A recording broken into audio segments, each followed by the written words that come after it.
He led his team to 2 undefeated seasons, which has never been done before or since. And anytime you can go an entire season without losing a dual meet, it's just incredible. He was the leader by example.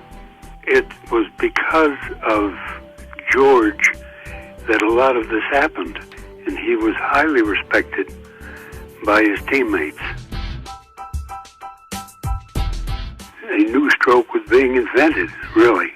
He introduced the butterfly as we know it today to the College of William and Mary. So he was one of the pioneers.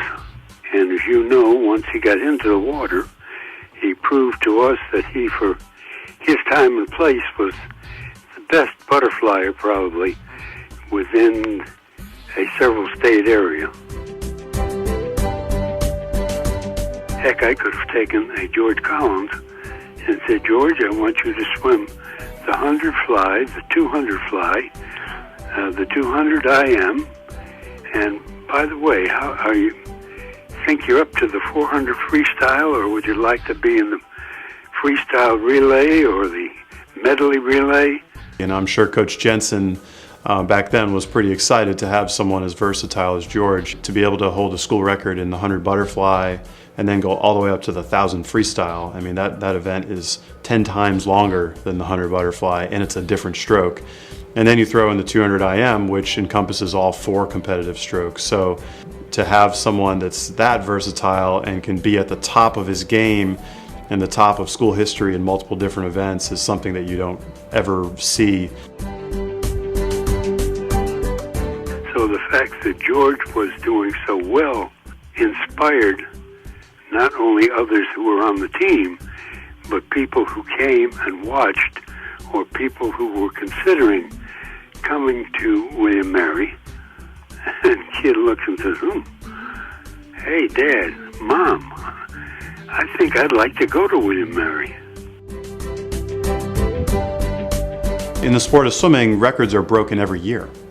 Just this year we broke 12 school records, and that's not unusual for any swimming program in the country to break at least double-digit school records in a given year. So normally records are turning over after 1, 2, 3 years. If a record lasts 5 years, that's impressive. For George's records to last over a decade is just absolutely incredible. Again, way before his time.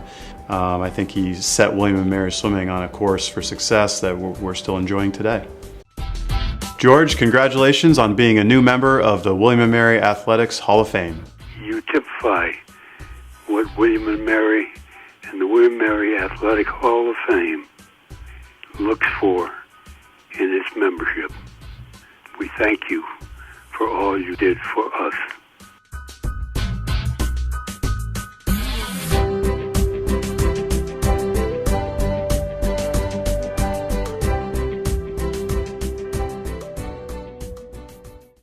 I want to thank you all very much for this honor. I can't believe it. It's been so many years, and I haven't really thought about it, but I can't believe this is actually happening. I know when Pete Clausen and I first started talking about it, he said, hey, if you got any digital pictures, it'd be great for our program.